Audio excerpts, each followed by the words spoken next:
Amigos de Frog Sport, estamos aquí con una leyenda del barcelonismo, el profesor Miguel Brindisi, bicampeón con el ídolo, también llegó a la final del año 90 y vamos a conversar de muchas cosas en este centenario. Profe, buenas noches, muchas gracias por Hola, aceptar. buenas noches, al contrario, gracias a vos y siempre mover todo lo que uno ha vivido da mucha alegría, da satisfacción, de todo y sobre todo gratitud al club que ha tenido confianza en darnos la oportunidad.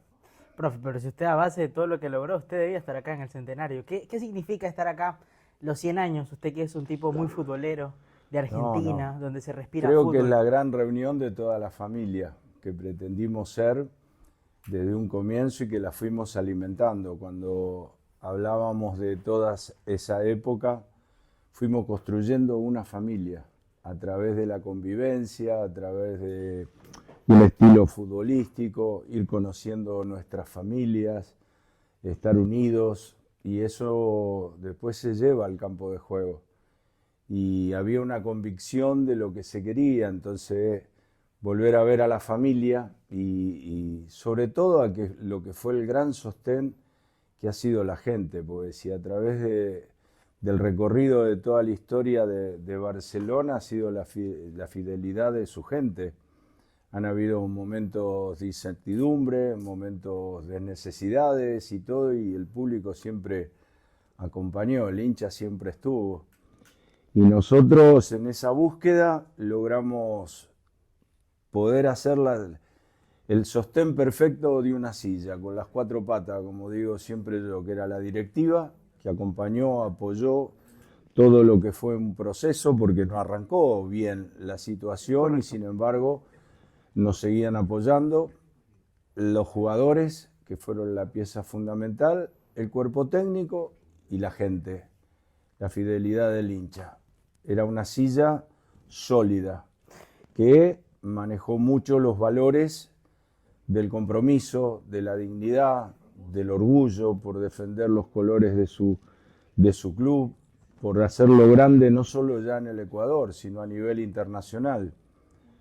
Para mí, en mi lectura, el agradecimiento a ese grupo de muchachos que estuvimos un par de años juntos, porque abrieron una puerta y una demostración de que si se quería y si había confianza en sí mismo, se podía trascender internacionalmente. Lo continuó después Liga, siendo campeón de América, lo continuó después Independiente del Valle, lo continuó la seguidilla de jugadores en el exterior que conforman su selección, han jugado mundiales, como que fue un punto de partida que Sí. era cuestión de creer en sí mismo, de que se podía. Pero ahora, para creer también había que tener un tipo que sea extraordinario como lo fue usted, profesor.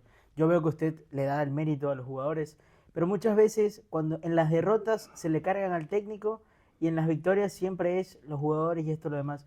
Profe, Es usted que 2 veces campeón con el ídolo y hace poco hablábamos con Magú y Magú nos decía, a nosotros nos robaron contra Olimpia, porque si hubiera habido VAR, ese gol, tal cual, ese gol valía. Y le tal cual. pregunto a usted, profesor, esa noche después de esa derrota con Olimpia, ¿cambió algo en usted? ¿Fue una decepción? ¿O fue, a No, no, veces esas derrotas son el inicio de algo más? no, pero a ver, hay que ver cómo se gana y hay que ver cómo se pierde. Eh, esa derrota, nosotros después pudimos descansar, sí con dolor, obviamente, pudimos estar orgullosos y yo fui el primero que estaba orgulloso de todo lo que había dejado el equipo. El equipo no traicionó su filosofía. Habían dos consignas esa noche.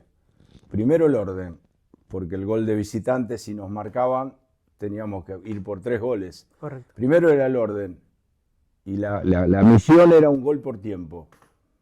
Uno en el primer tiempo, otro en el segundo, llegar a la larga que se jugaba en nuestro campo. Con la gente. Exactamente. Esa era nuestra consigna. En el primer tiempo viene ese gol que tiene razón Magú, lo decíamos, si hubiera VAR hoy fuera gol. Tuvimos la desgracia también de malograr un penal que lo atajó Almeida, ¿viste? Es decir, estuvimos muy cerca, pero más allá de todo, no tenía un reproche para con nadie, dejaron todo en la cancha, se jugó un partido con un protagonismo absoluto de cada uno de los muchachos. Siempre fue a buscar, el equipo fue honesto, con hidalguía, cayó de pie, con la cabeza y la frente bien alta, ¿viste? Y la verdad que me llenó de orgullo, ¿viste? Estar representado por esos jugadores y por todo lo que dejaron en el campo, ¿no? Así que yo no tengo más que palabras de agradecimiento a la lealtad de la gente que acompañó siempre. Y uno sabe, ¿eh? Y esto no es demagogia ni nada que se le parezca, uno sabe el esfuerzo que hace el hincha. A ver si el hincha se priva de algo para él o de su familia y sin embargo al estadio va y acompaña y hasta de visita en Copa Libertadores. Pero también digo algo, del rectángulo o atrapás o expulsás. Y el hincha estaba incentivado por lo que recibía del rectángulo, se sentía representado con un equipo de hombres que donde iba se plantaba de cara, de igual a igual, ¿viste? Y nunca traicionó un estilo. Fue un equipo que para la época, es decir, nuestros laterales eran extremos bis. Volaba. Siempre volaban, eran protagonistas del fútbol de ataque. Jugábamos con un equipo bien corto, un Jimmy Montanero como último hombre que barría, un Carlito Morales que casi era el líbero. Es decir, para lo que era la época, era cuestión de atreverse, de que se podía llevar adelante eso. Y fíjate vos hasta la instancia que llegamos, hasta la final de América, más allá de ganar un campeonato, ¿viste? Y los equipos que dejamos en el camino y estuvimos ahí, porque bueno, cuando viene el empate de Olimpia, obviamente, ahí terminaba todo, pero con una dignidad, por eso digo, hay que ver cómo se gana, porque cuando se ganaba de forma clara, inobjetable, por la propuesta, por la cantidad de opciones, por lo que concretaba, y cuando se perdía con honor, se caía con honor, se podía mirar a la cara a la gente, y de ese lado el equipo se fue aplaudido, dentro del dolor que se podía sentir que se iba una final, y se fue aplaudido, y porque el hincha se sintió representado. Profe, y hablábamos de cómo se gana, cómo se pierde, pero la realidad es que usted por 3 años casi que dominó el fútbol ecuatoriano, 89 campeón, 90 la final de Libertadores, 91 vuelve a campeonar con Barcelona. Yo sé que usted ha vivido muchas cosas, pero usted es un hombre de fútbol, viene a Argentina, la cuna de la pasión. Pero ¿qué se sintió haber ganado esos 2 títulos con Barcelona? Siempre pregunto, ¿lo dimensionan, no lo dimensionan? ¿Le sorprende, no le sorprende? Te voy a decir algo que lo descubrí cuando vinimos a hacer los spots. Buenísimos. ¿Sí? ¿Te gustaron? Puede ser actor, profe. No. Vinimos a hacerlo, digo, no sé quién de tus colegas me hace una pregunta, le digo, ¿me haces descubrir algo? Yo todavía era jugador, porque era mi segundo trabajo. Porque había dirigido 2 años en Guatemala, no había dirigido, todavía tenía, era jugador, tenía en el vestuario, me sentía un jugador, inconscientemente, ¿no? Claro. Porque uno trataba de llevar adelante una idea, de expresarla, de manifestarla, de la convivencia, llevar todo a través de la convicción, no de la imposición, que es la forma donde se construye, a mi criterio, se construye mejor, éramos familia. Nosotros los viernes, jugaba el presidente, jugaba el vice, hacíamos un picado, jugaba el masajista, jugaba el utilero, el doctor, hacíamos un partido de familia, recreativo, y era el mejor de los entrenamientos.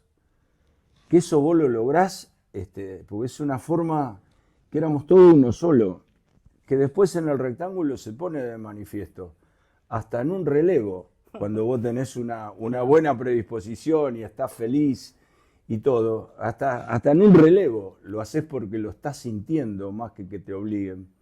¿Viste? Y de esa forma se alimenta también el compromiso. Pero ahí descubrí que yo todavía tenía el jugador vivo, inconscientemente. Fíjate vos, por eso era tanto, a lo mejor, esa pasión por proteger a los jugadores, como si fueran hijos. Porque, viste, cómo es. Una vez mi terapeuta me dice, vos solo tenés 3 hijos. Dice, pues si no... Pero claro, viste, que también siempre le recomiendo, y más al fútbol de hoy, o en las charlas o en la escuela de entrenadores, le digo, lo primero que tienen que conseguir es un terapeuta, porque en algún lugar eso se aloja. Y si vos traspasás un poco, hay muchos entrenadores, algunos lo pagaron con la vida y otros lo pagan con enfermedades, porque en algún lugar se aloja tanta responsabilidad. Presión. Para un crédito muy pequeño. Al menos allá en Argentina el crédito son 3 partidos. Vos tenés 3 derrotas, no llega al cuarto. ¿Comprendés? Y te preparaste con 14 materias durante 3 años, más toda la experiencia de los que jugaron. Y si pegan el palo y entras, son un fenómeno. Y si pegan el palo y se va afuera, sos un desastre. Entonces siempre le digo, la posibilidad de encontrar ese equilibrio, que no sos ni tan bueno cuando se gana, ni tan malo cuando se pierde. Porque en algún lugar te tenés que refugiar, tenés que sacar de todo eso. ¿Viste? Nosotros en el año 89, teníamos terapeuta, que era el doctor Tigua.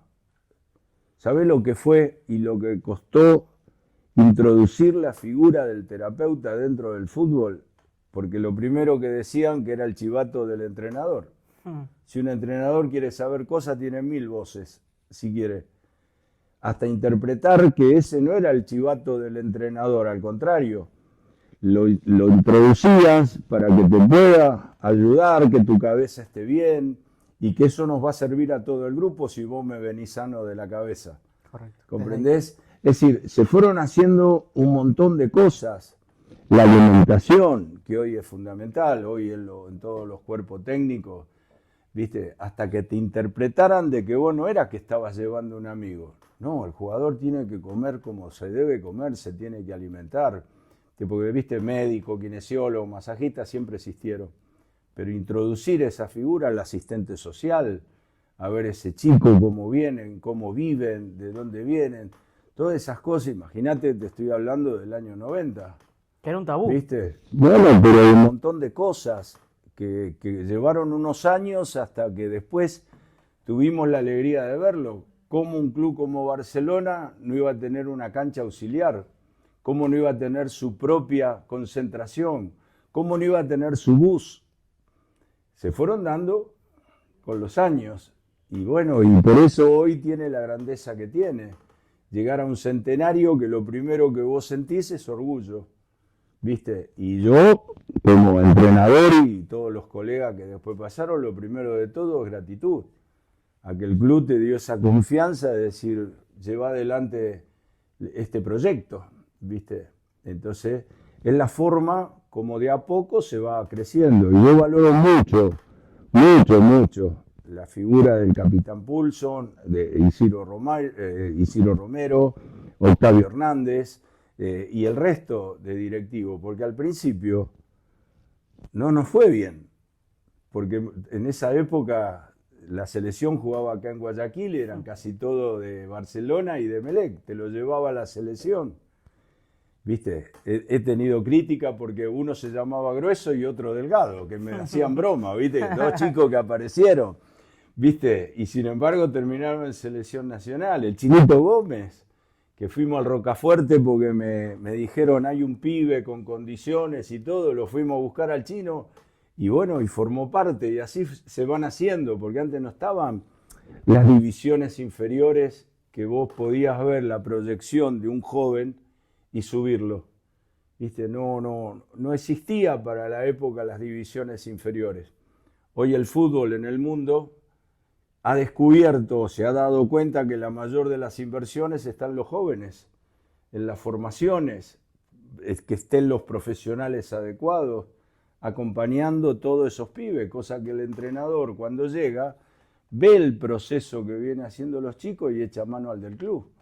¿Comprendés? Que es una forma de hacer patrimonio. También. Al final no deja de ser como una empresa, un equipo, Tal cual. Profe, estamos llegando a la parte final agradeciéndole. Yo crecí con mi papá hablándome mucho de usted. Mi papá fue ese día al estadio, salió del trabajo temprano en la final, 10 de la mañana la fila, el calor y todo lo demás, y siempre me hablaba de la metodología de usted. Y quiero que le hable a esa gente, a la gente de 45, 50 años, que estuvo ahí, que presenció esa final, y un mensaje al barcelonismo en general. Sí, el mirá, agradecimiento porque la gente lo tiene a usted como un exactamente. referente. Eso es mi primera y única palabra, porque el gracias lo puedo decir en los idiomas que me digan, lo puedo decir, pero no va a alcanzar la gratitud que yo tengo por la gente, por el club, por el cariño. Fíjate que estamos hablando de 35 años atrás y sin embargo parece que fue ayer. Quiere decir que yo siempre digo que el hombre en la vida tiene que pasar y dejar algo. ¿Viste? Así como pasás en una familia con tus hijos en el crecimiento, tenés que dejar algo, ¿no? Y acá es como que tenemos la conciencia tranquila que pasamos y dejamos algo. Cada uno vino de los entrenadores, los colegas que después vinieron, cada uno vino a aportar su granito de arena para que el club cada día sea más grande. ¿Viste? Por eso yo no tengo más que palabras de agradecimiento y siempre comprometido con los colores, ¿viste? Lo que es. Yo ahora ya estoy viendo que va a jugar con River y me revive la instancia de la semifinal. Desearle todo lo mejor, agradecerle al hincha, porque como te decía anteriormente, uno sabe el esfuerzo que hace. Uno sabe, porque Barcelona es un sentimiento profundísimo, es pueblo. ¿Viste? Nace un niño y lo primero que le hacen decir es Barcelona antes que mamá o papá, ¿viste? Claro, es así, lo he visto. Y es así, y no es en todos lados. Es un sentimiento muy profundo. Y llegar al centenario y tener la posibilidad de reencontrarme con colegas, con jugadores que hemos estado juntos, conviviendo, y soy el tipo más feliz del mundo. No tengo más que palabras de agradecimiento. Qué bueno, profe, un placer tenerlo en Guayaquil, sabe que es su casa, el club también. Y bueno, esta fue la entrevista con el profesor Miguel Brindisi, bicampeón con el cuadro torero y finalista de Copa Libertadores en 1990, acá en los micrófonos de Frog Sport. Profesor, un placer y que la pase muy bien. Gracias, sos muy amable.